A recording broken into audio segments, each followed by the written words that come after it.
Yesimde kalmayla şunun boyunda seni istedim. Ben boyunda ölmek istedim. Mutfak yerinde yemek istedim. Senin boynunda yemek istedim.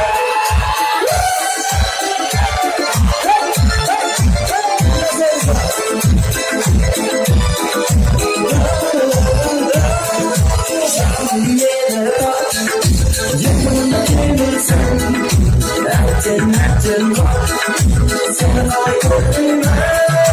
Şunun boyunda seni istedim.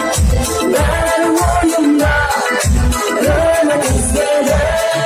Mutfak yerinde yemek istedim.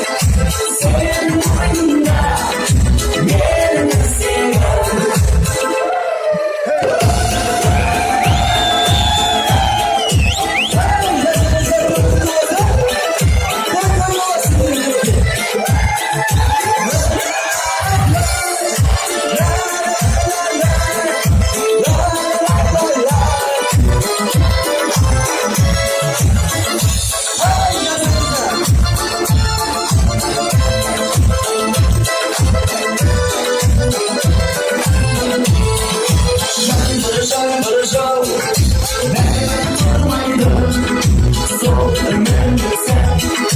Yesimde kalmayla şunun boyunda seni istedim.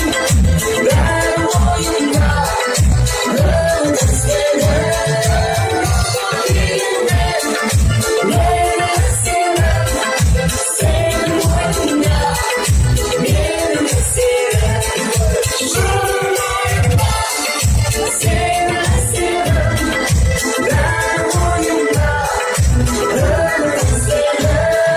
Mutfak yerinde yemek istedim. Senin boyunda yemek istedim.